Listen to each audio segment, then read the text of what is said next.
राम राम नमस्कार दोस्तों, आप सभी का मेरे यूट्यूब चैनल जीके विद देव गुजर सर में हार्दिक अभिनंदन और स्वागत है।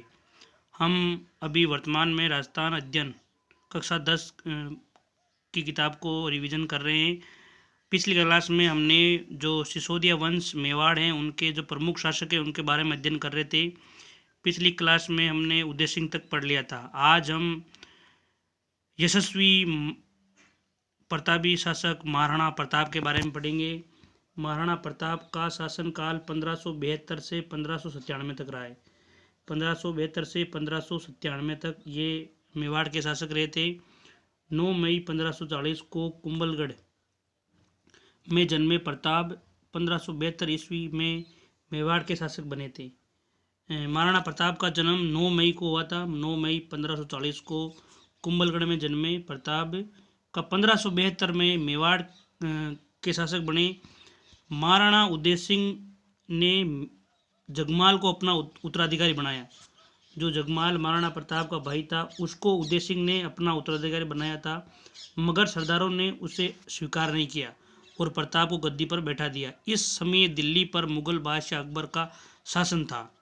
प्रताप के सामने दो मार्ग थे, या तो वे अकबर की अधीनता स्वीकार करें, सुविधापूर्ण जीवन बिताए। जब ये अकबर की अधीनता स्वीकार कर लेते तो सुविधापूर्ण जीवन बिताते, या फिर स्वतंत्र अस्तित्व और अपने देश की प्रतिष्ठा को बनाए रखे। ये दो स्थितियां सामने थी। प्रताप के सामने दो रास्ते थे, या तो अकबर की अधीनता स्वीकार कर ले, या फिर अपना अस्तित्व को, अपनी स्वाधीनता को, अपने देश की प्रतिष्ठा को, अपने स्वाभिमान को बचाए रखने की शर्त थी। तो महाराणा प्रताप ने दूसरा विकल्प चुनने की स्थिति में उसे अनेक कष्ट उठाने पड़े। जो दूसरी स्थिति थी, अपने देश की स्वतंत्रता, देश की प्रतिष्ठा को बनाना, ये रास्ता कठिन था। फिर भी प्रताप ने दूसरे विकल्प यानी संघर्ष को चुना। इस संघर्ष की तैयारी में उसने सबसे पहले मेवाड़ को संगठित करने का बीड़ा उठाया। उनको पता था कि जो दूसरी शर्त है प्रतिष्ठा वाली, देश का स्वाभिमान वाली, उसको यदि अपन को पार पटकनी है तो कन्फर्म था कि महाराणा प्रताप को मेवाड़ में संगठित करना पड़ेगा। मेवाड़ की सेना को संगठित करना पड़ेगा। मेवाड़ के लोगों को विश्वास में लेना पड़ेगा। अपने कर्तव्य और विचारों से उसने सामंतों को, ये देखो, सामंतों को, भीलों को एक गुट बनाया। अपने कर्तव्य और विचारों से उसने सामंतों का और भीलों का एक गुट बनाया जो सदैव देश की रक्षा के लिए उद्यत रहते थे। यानी उन लोगों की एक टीम बनाई महाराणा प्रताप ने, जो देश की रक्षा के लिए, देश के लिए अपना सर्वस्व, अपना संपूर्ण बलिदान देने के लिए तैयार थे। उन लोगों की टीम बनाई उन्होंने। प्रताप ने प्रथम बार इन्हें अपनी सैन्य व्यवस्था में उच्च पद देकर इनका सम्मान बढ़ाया। मुगलों से बचकर युद्ध का प्रबंध करने के लिए उसने गोगुंदा से अपना निवास स्थान कुंभलगढ़ ट्रांसफ़र कर दिया। गोगुंदा से अपना स्थान ट्रांसफ़र के लिए कुंभलगढ़ ट्रांसफ़र कर दिया। अकबर किसी भी तरह से मेवाड़ को अपने अधीन करना चाहता था। अकबर चाहता था कि कुछ भी करना पड़े, मैं मेवाड़ को अपने अधीन कर लूँ, मेवाड़ मेरी पराधीनता मान ले।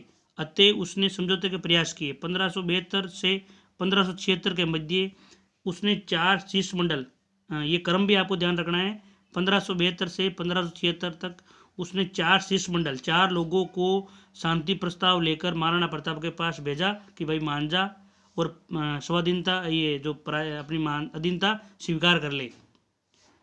सबसे पहले आए थे जलाल खां, फिर मान सिंह के बाद भगवान दास के बाद टोडरमल। ये इस क्रम में ये सभी महाराणा प्रताप को समझाने के लिए आए कि आप महाराणा अकबर की अधीनता, महाराणा आप अधीनता स्वीकार कर लो, उनके अधीन हो जाओ। मगर महाराणा ने संधि करने से किसी भी प्रकार की रुचि नहीं दिखाई। इन चारों के मनाने के बाद में महाराणा प्रताप नहीं माने।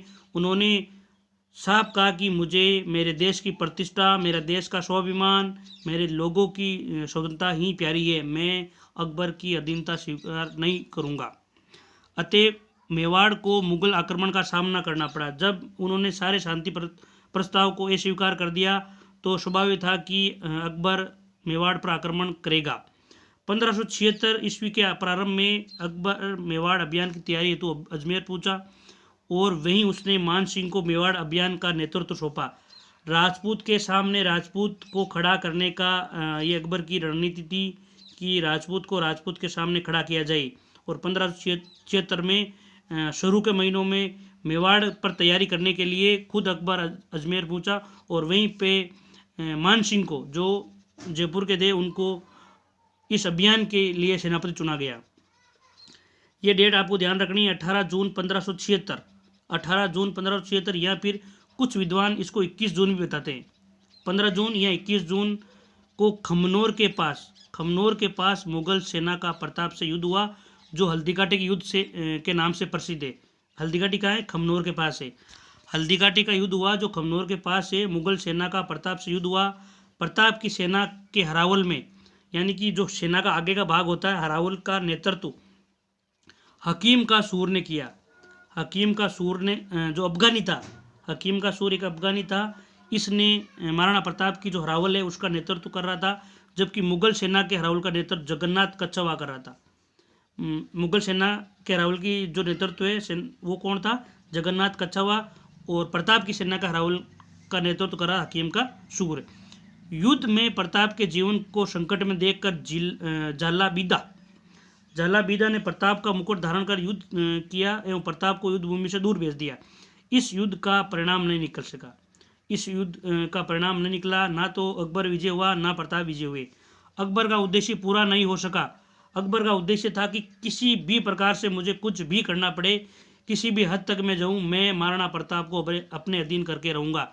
लेकिन इस युद्ध में कोई भी परिणाम नहीं निकला और महाराणा प्रताप उसकी पहुंच से दूर चले गए। तो इस प्रकार अकबर का उद्देश्य पूरा नहीं हो सका। हल्दीघाटी के युद्ध के बाद महाराणा प्रताप ने पहाड़ों में रहते हुए, हल्दीघाटी के बाद में महाराणा प्रताप ने पहाड़ों को चुना और पहाड़ों में रहते हुए वहीं से मुगल सेना को परेशान करना, यानी कि छापेमार युद्ध प्रणाली का प्रयोग करने लगे महाराणा प्रताप। मुगलों को परेशान करने के लिए धावे मारना शुरू कर दिया। इस युद्ध को, जो हल्दीघाटी का युद्ध है, उसको अबुल फजल ने खमनोर का युद्ध कहा है, बदायूनी ने इसको गोगोंदा का युद्ध कहा है और जेम्स टोड ने इसको हल्दीघाटी का युद्ध कहा। ये बात आपको ध्यान रखनी है कि कौन से जो इतिहासकार है उसने इस युद्ध को क्या कहा है। अबुल फजल ने इसको क्या बोला है? ये खमनोर का युद्ध था। बदायूनी ने इसको गोगोंदा का युद्ध बोला है और जेम्स टोड ने इसको हल्दीघाटी का युद्ध बोला। ये बातें आपको ध्यान रखनी है विशेष। अब ये हल्दीघाटी का नाम हल्दी क्यों है? हल्दीघाटी का नाम हल्दीघाटी क्यों है? हल्दीघाटी नाम हल्दी रंगी मिट्टी के कारण नहीं पड़ा है। कई लोग सोचते हैं कि हल्दी घाटी यानी कि हल्दी से रंगी मिट्टी होने के कारण हो सकता है। ऐसी मिट्टी यहाँ है भी कहाँ? लाल, पीली और काली 3 रंग वाली मिट्टी है। फिर हल्दीघाटी नाम क्यों दिया गया? इसका एकमात्र कारण ये है कि यहाँ हल्दी चढ़ी कई नवविवाहितें पुरुष वेश में लड़ी मरी। ये बात बोली है अजूबा भारत डॉक्टर महेंद्र भानावत ने। ये बात बोली है कि ये जो हल्दीघाटी है उसका नाम हल्दीघाटी इसलिए पड़ा है कि वहाँ पर महाराणा प्रताप की सेना में ऐसी कई नवविवाहिताएं पुरुष वेश में लड़ी थी और शहीद हुई थी, जो हल्दी चढ़ी हुई थी, यानी जिनके हल्दी चढ़ी हुई थी वो युद्ध में शामिल हुई थी, इसलिए इस घाटी का नाम हल्दीघाटी। ये बात अजूबा भारत किताब में डॉक्टर महेंद्र भानावत ने कही है। उसके बाद में क्या हुआ? 1576 से 1585 के तक अकबर ने मेवाड़ पर अधिकार के लिए अनेक सैनिक अभियान किए। देखो इसमें 1576 से 1585 तक, इस काल के दौरान अकबर ने मेवाड़ पर अधिकार करने के लिए अनेक सैनिक अभियान भेजे। वो चाहता था कि मैं किसी भी प्रकार से मेवाड़ को अपने अधीन कर लूँ, लेकिन इस दौरान एक तो शाहबाज खां आया, अब्दुल रहीम खानखाना के नेतृत्व में सेनाएं भेजी गई, मगर उन्हें ज़्यादा सफलता नहीं मिली। इस कालखंड में 2 महत्वपूर्ण घटनाएं घटित हुई। किस कालखंड में? 1576 से 1585 के मध्य 2 महत्वपूर्ण घटनाएं घटित हुई। 3 अप्रैल 1578 ईस्वी को भीषण संघर्ष के बाद शाहबाज का कुंभलगढ़ दुर्ग पर अधिकार करने में सफल रहा। कब? 3 अप्रैल 1578 ईस्वी को भीषण संघर्ष हुआ, यानी कि एक तरफा मुकाबला नहीं हुआ, दोनों तरफ से खतरनाक संघर्ष हुआ और उसमें क्या हुआ? शाहबाज खान ने कुंभलगढ़ दुर्ग पर अधिकार कर लिया। 1582 ईस्वी में महाराणा प्रताप ने मुगलों के विरुद्ध दिवेर नामक सैनिक चौकी पर आक्रमण किया। महाराणा के पुत्र अमर सिंह ने इस चौकी पर तैनात मुगल सूबेदार सरीमा सुल्तान खां को एक ही वार में परलोक पहुंचा दिया। एक छोटी सी मेवाड़ी सेना की ये बहुत बड़ी सफलता थी। इस कारण इस दिवेर को मेवाड़ का मैराथन कहते हैं। वेरी वेरी मोस्ट इम्पोर्टेंट है। एक छोटी सी सेना अपने पुत्र अमर सिंह के नेतृत्व में गई और सुल्तान खां को वहाँ पे पराजित किया। कहाँ पे? दिवेर की चौकी पे। दिवेर के युद्ध में 1582 को अकबर की सेना को हरा दिया और वहाँ पे विजय हुए महाराणा प्रताप की सेना। कब? 1582 में। इसके बाद में 1585 ईस्वी के बाद अकबर मेवाड़ की तरफ कोई अभियान नहीं भेज सका। 1585 से 1597 के बीच प्रताप ने चित्तौड़ एवं मांडलगढ़ को छोड़कर, दो क्षेत्र उसके शेष रह गए, एक तो चित्तौड़, दूसरा मांडलगढ़ को छोड़कर शेष राज्य पर पुणे पूरा का पूरा अधिकार कर लिया 1585 से 1597 के मध्य। चावंड को अपनी राजधानी बनाया, ये ध्यान रखना आपको, चावंड को अपनी राजधानी बनाया और राज्य में सुव्यवस्था स्थापित की। फिर 19 जनवरी 1597 को प्रताप की मृत्यु हो गई। चावंड के पास बाडोली नामक गांव में प्रताप का अंतिम संस्कार किया गया।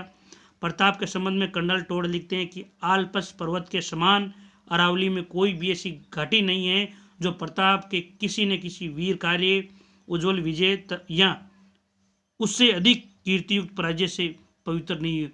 यानी कि जो महाराणा प्रताप की हार है वो भी ऐसी हार है जो याद रखने वाली है। ये बात कही है कर्नल जेम्स टोड ने। हल्दीघाटी की मेवाड़ की थर्मोपल्ली है और दिवेर मेवाड़ का मैराथन है। ये बातें हल्दीघाटी के लिए और मेवाड़ का मैराथन दिवेर के लिए बोली गई है। इसके बाद इनके पुत्र हैं अमर सिंह। ये इनका अध्ययन अपन कल की क्लास में करेंगे। थैंक यू दोस्तों। आपको ये वीडियो अच्छा लगा तो लाइक शेयर कमेंट करें। आप यदि चैनल पर पहली बार आए हो तो चैनल को सब्सक्राइब करें।